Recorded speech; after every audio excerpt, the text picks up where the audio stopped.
Hello दोस्तों, Rana classes में आपका स्वागत है। तो आज के लेटेस्ट कम्पिटिटिव एग्जाम और जॉब अपडेट बताऊंगा, तो इस वीडियो को शुरू से अंत तक देखना ना भूले।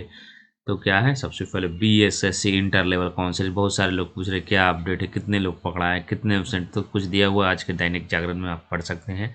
तो क्या बीएसएससी की प्रथम इंटर स्तरीय संयुक्त प्रतियोगिता परीक्षा में फर्जीवाड़े मामले में एसके पुरी थाना पुलिस ने सोमवार को 12 और अभ्यर्थियों के खिलाफ मुकदमा दर्ज किया है। और इस तरह कितने हो गए, 133 लोगों के खिलाफ मुकदमा दर्ज हो चुका है।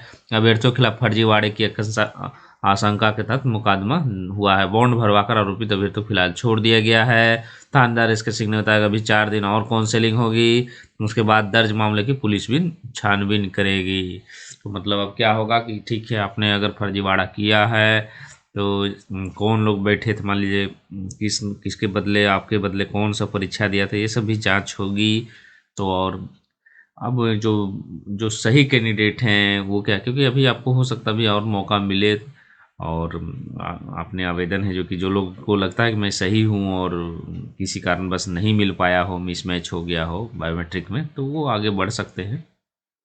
तो ये रही आपको, अभी तक 133 लोग हैं जो कि कितने लोग एब्सेंट है इसकी, जो कि अभी तक इसमें चर्चा नहीं है। और कल के नोटिस से जो कि आया है, तो सबसे बड़ा क्वेश्चन इसमें यही आ रहा है कि सेकेंड कौन, क्योंकि 14 तारीख वाली को है जो कि 25 तारीख है जो कि कर दिया गया 25 दिसंबर, क्योंकि वही एक डेट था जहाँ पर आपके जल्द होने की संभावना, क्योंकि 25 तक भर्ती नियुक्ति थी, अगर वो नहीं होती तो ये और भी डिले होती थी। आप देख रहे हैं कल का ही जो नोटिस है, जिसमें जो कि 2 सिटिंग में कराया गया है, ये 25 तक है, मतलब आपकी काउंसलिंग है जो कि आपकी खत्म हो जाएगी।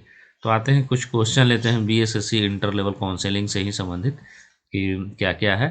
तो बीसी कैटेगरी में एफजी में रिजल्ट है, क्या उनको नन टाइपिंग पोस्ट मिलने कितना प्रतिशत, तो इसको अगर चांसेज में कहा जाए तो ज़्यादा चांसेज इनकी है, 90% मान सकते हैं कि इनको मिल सकती है। आपको फॉरेस्ट गार्ड वाले को 85 से 90% आप मान सकते हैं। फिर 2012 का ईबीसी और रेसिडेंशियल सर्टिफिकेट में पोस्ट नेम गलत है तो दे सकते हैं। तो पोस्ट नेम, ऑफिस नेम गलत रहने से आप इसका, इससे कोई लेना देना नहीं है। आप जो कि ज़्यादा आपको टेंशन है तो इसके लिए हाफिडेविट करवा लें या आवेदन लिख दें। 2 तरीके हैं, हाफिडेविट नोटरी से ही करा लें क्योंकि बहुत बड़ा ये मिस्टेक नहीं है। फिर पेन ड्राइव में आवासीय छूट गया, लेकिन एनसीएल 2014 पहले कर दिए हैं। और वेरिफिकेशन के समय भी 3-3 सेट दिया। आवासीय एनसीएल सर्टिफिकेट सेल्फ अटेस्टेड का, तो कोई दिक्कत नहीं होगा, आपने एक जगह दे दिया है तो उससे कोई परेशानी नहीं होगी। मैंने 2013 में इंटरमीडिएट पास किया हूँ, लेकिन सर्टिफिकेट में कुछ सुधार कर 2015 में, तो मार्कशीट में इशू डेट 2015 का है। पेपर 1 में इंटरमीडिएट पासिंग डेट क्या भरे, प्रपत्र 1 जो है उसमें क्या भरे। तो पासिंग डेट, क्योंकि इंटरमीडिएट में आप पास किए तो आप अगर इशू डेट जो है, क्योंकि मार्कशीट में इशू डेट जो है 2015 का है, कुछ सुधार करवाए थे, तो आप है जो कि पुराना भी भर सकते हैं और नए में आप हाफिडेविट करा कर दे दें कि मैंने है जो कि चेंज करवाया है। तो ये है जो कि आप पुराना ही, क्योंकि 15 में आप पास करेंगे तो फिर है जो कि आपकी नहीं मानी जाएगी, इसलिए पुराना जो आपने भरा फॉर्म है वो भर दें, उसके बाद हाफिडेविट लगा दें कि मैंने जो कि सुधार करवाया था, उसके बाद वो मार्कशीट नहीं है, इसके बदले है जो कि ये, तो पुराना ही भर सकते हैं और एक हाफिडेविट करा लें, सबसे बेस्ट ऑप्शन यही रहेगा। मेरे पास 2009 और 2021 दोनों ईयर का रेसिडेंशियल एसडीओ लेवल कौन सा ईयर का लगाएं, तो ये आप 2009 का ही लगाएं। अगर रेसिडेंशियल सर्टिफिकेट अगर पहले का है तो 9 का ही लगाएं। क्या सेकंड मेरिट लिस्ट आएगा, तो सेकंड मेरिट लिस्ट क्योंकि अभी जो है इसके बाद फैसला होगा, कितनी सीटें खाली रहती है उसके बाद फैसला होगा क्या होगा नहीं होगा। टाइपिंग सर्टिफिकेट न्यू वैलिड होगा या नहीं, क्योंकि आपकी वांछनीय योग्यता जो लिखी हुई है या जो न्यूनतम योग्यता है वो 2014 के पहले की है, तो ये आयोग पर निर्भर है कि मानेगा या नहीं, क्योंकि उसमें कहीं भी छूट शपथ पत्र नहीं ले रहा, तो ये आयोग पर निर्भर है। मेरा कंप्यूटर सर्टिफिकेट में ग्रेड में A+ की जगह E+ हो गया है, क्या काफ़ी देने से ठीक रहेगा। ग्रेड में E+ हो गया है, इससे इनको मतलब नहीं है, आपने पास किया है उससे मतलब है, आपको सीखने से मतलब, यहाँ पर नंबर करने आप इसको दे सकते हैं, इससे कोई परेशानी नहीं होगी, क्योंकि वो आपका नंबर नहीं चेक कर रहा, वो आपको देख रहा है आपको ज्ञान है कि नहीं है, ग्रेड कोई भी रहे। मेरा 15 दिसंबर को डीवी था, लेकिन मेरा पीटी एग्ज़ाम का फ़ोटो और फिंगरप्रिंट ब्लैंक है, फिर भी मुझे लेकिन मॉर्निंग में जब 61 मेंबर लिस्ट में मेरा नेम नहीं था तो फिर मुझे वहाँ से जाने के बोला कि चले आए, तो क्या मुझे दोबारा जो कि डीवी के लिए बुलाएगा बीएसएससी। तो ये जो है आपको आवेदन देना पड़ेगा, आपको सचिव को, सचिव महोदय को आप दे सकते हैं आवेदन कि उनको सारी चीज़ें जो आपके साथ हुई वो जो कि आप लिखें, उसके बाद ही जो कि कुछ हो सकता है।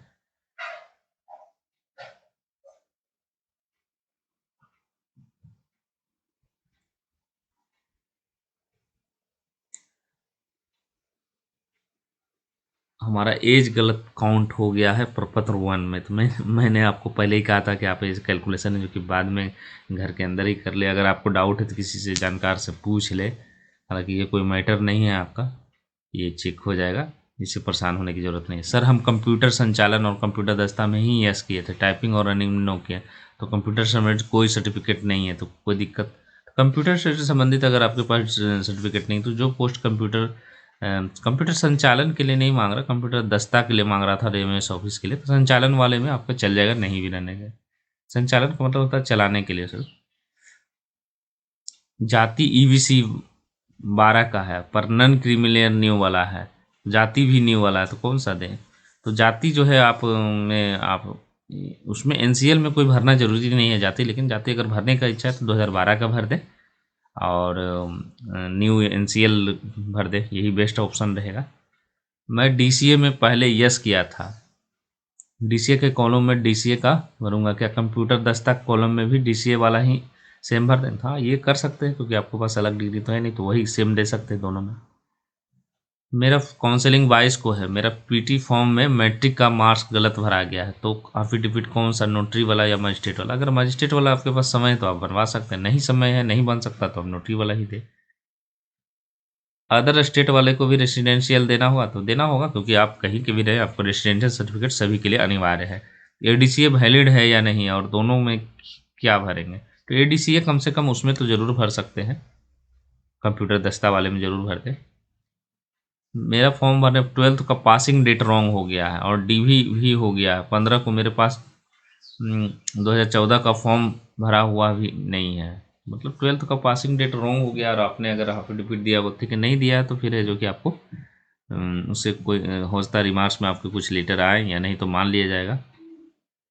आवासीय प्रमाण पत्र 2021 वाला दिया, एनसीएल 2014 वाला, तो कोई प्रॉब्लम नहीं होगा, तो कोई प्रॉब्लम नहीं होगा। हालांकि रिमार्क्स किया होगा क्योंकि 14 वाले भी ठीक, हालांकि लिखा हुआ आपके विज्ञापन में, इससे कोई परेशानी नहीं होगी आपकी। मेरे पापा में प्रॉब्लम था, मैं हाफी टिकट बनवा के तीनों में फ़ोटोकॉपी लगा दिया और ओरिजिनल में भी अपने पास क्या ओरिजिनल भी देना चाहिए था, प्लीज़ मस्ट रिप्लाई सर। तो ये तो आपको ओरिजिनल ही, हाफी टिकट जो होता है फ़ोटोकॉपी तो ठीक है दिया, लेकिन ओरिजिनल भी आपको दे देना चाहिए, क्योंकि वो आप घर में रखने के लिए शपथ पत्र नहीं होता ओरिजिनल वाला, वो लगाया जाता है। तो आपने यहाँ पर गलती की है, हालांकि इससे कोई परेशानी नहीं है, लेकिन ओरिजिनल ही देना चाहिए था, और उसके बाद जब पेन ड्राइव में आप दे देते उसका फ़ोटोकॉपी। एक ही एडमिशन पर मैं टाइपिंग और सीवीटी किया हूँ, दोनों सर्टिफिकेट का सीरियल नंबर सेम है, वेरिफिकेशन में लिखा इससे संबंधित संतुष्ट नहीं है। तो क्या मुझे टाइपिंग और कंप्यूटर वाले पोस्ट हटा दिया जाएगा। वेरिफिकेशन में लिखा कि इस सर्टिफिकेट से वो संतुष्ट, हाँ दोनों का सीरियल नंबर सेम था, और कोई जनरली होता है कि ऐसा, लेकिन संभव नहीं होता है कि एक ही सर्टिफिकेट पर, लेकिन ये हो सकता है टाइमिंग अगर अलग अलग है तो संभव है, ये बाद में आपके चेक करेंगे, ऐसे बहुत ज़्यादा परेशानी नहीं है। टाइपिंग में क्वालिफाई नहीं किया हूँ तो क्या टंकन सर्टिफिकेट दे सकते हैं, अगर नहीं बना हुआ तो आपको देने की ज़रूरत नहीं है, इससे आपको ऐसे भी वो पोस्ट नहीं मिलेगी, तो इससे कोई फ़ायदा नहीं है। मेरा पास एडीसीए का सर्टिफिकेट है, वो चलेगा, चलेगा कंप्यूटर दस्ता वाले में चलेगा। मेरे पास वीडियो का कास्ट सर्टिफिकेट है और 2011 एंड सीओ लेवल का कास्ट सर्टिफिकेट है 2012 फोटो, किसे दिन वीडियो का 2011 का सीओ लेवल का है जो कि कास्ट सर्टिफिकेट है 2012 का, लेकिन फोटो कॉपी है, क्योंकि आपको मांगा जो जा रहा है वो अंचलाधिकारी द्वारा मांगा जा रहा था, वीडियो द्वारा नहीं मांगा जा रहा था। लेकिन आपके पास है कि फ़ोटो कॉपी है तो फ़ोटो कॉपी भी दे सकते हैं, लेकिन 2011 का क्योंकि कास्ट सर्टिफिकेट ठीक है उसमें लिखा हुआ, लेकिन अगर एक बार भी आप किसी से भी बनाए तो मान्य है, क्योंकि ओरिजिनल आपके पास है, आप 2011 वाला ही भरे, वीडियो वाला भी भर सकते हैं, क्योंकि आपकी जाति प्रमाण पत्र है जो कि लिखा हुआ कि कभी भी कभी बना हुआ होगा वो मान्य 2014 का ओबीसी एनसीएल बना है, रियली में मैं एमबीसी और ईबीसी हूँ, इसमें बीसी और एमबीसी क्लेरिफिकेशन नहीं है, तो 2014 का ओबीसी एनसीएल दे प्लीज, तो ये या न्यू वाला दे, क्योंकि न्यू वाला देने, न्यू वाला ही दे, क्योंकि इसमें अगर ये है तो कोई परेशानी नहीं है। इसमें लिखा हुआ पुराना भी दे सकते हैं, आपकी जैसी इच्छा हो, पुराने वाले में लेकिन लिखना पड़ेगा कि शपथ पत्र में, लेकिन शपथ पत्र जरूर भर दे आप, जब भी ओबीसी और एनसीएल भरते हैं तो नया वाला, तो उसको शपथ पत्र जरूर भर। कंप्यूटर सर्टिफिकेट में टेक के जगह पर इंस लिखा गया है, प्रपत्र में कोई दिक्कत हो, इससे कोई दिक्कत नहीं होगा। सेकंड लिस्ट आपकी खाली होने पर ही क्लियर होगी। 15/12 को 21 को मैंने काउंसलिंग प्रपत्र में डेट भरना भूल गए थे, अब एप्लीकेशन देना, तो आप एप्लीकेशन दे सकते हैं, रजिस्ट्री से कर दें। अभी भी बहुत सारे कमेंट्स हैं, तो कुछ कमेंट्स को मैंने किया और आगे बढ़ते हैं इस पर। तो ये तो हो गई बीएसएससी की बातें। अब आते हैं प्राथमिक शिक्षक की जो भर्ती हो रही है, यहाँ पर आप देख सकते हैं आयोग से अनुमति मिलते ही शुरू होगा।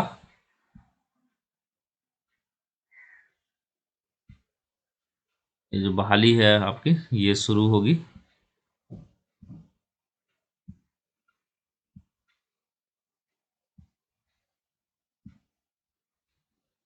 यहाँ पर आप देख सकते हैं, तो ये जो है 1368 प्रारंभिक शिक्षक नियोजन इकाइयों के लिए 12,415 के लिए काउंसलिंग है, जो कि नया शेड्यूल है जो कि घोषित कर दिया गया है, ये आप देख सकते हैं।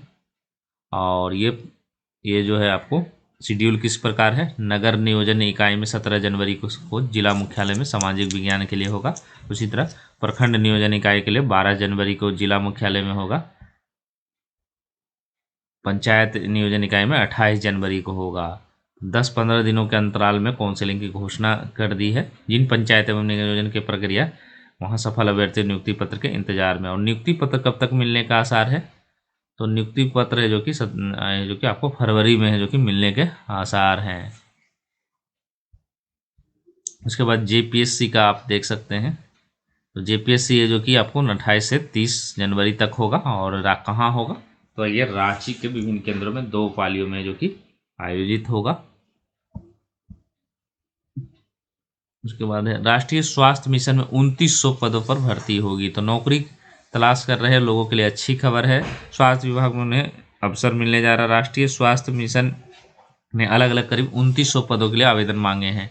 यूपी एनएचएम भर्ती 2021 अभियान के तहत यह तमाम खाली पद है जो कि भरे जाएंगे। इसके लिए lab technician, senior lab technician, senior treatment supervisor समेत संविदात्मक पदों पर भर्ती के लिए नोटिफिकेशन जारी किया है। इन पदों पर आवेदन की समय सीमा 7 जनवरी तक है। अभ्यर्थी ऑनलाइन आवेदन कर जो कि सकते हैं। आवेदन फॉर्म यूपी एनएचएम की वेबसाइट upnrhm.gov.in पर उपलब्ध है। अधिकांश पद जो कि संविदा आधारित हैं, जिनकी संविदा की अवधि शुरुआत में 1 वर्ष होगी, उसे बढ़ाया भी जा सकता। हाल ही में एएनएम के 9212 रिक्त पदों पर है जो कि भर्ती का विज्ञापन जारी कर दिया गया है।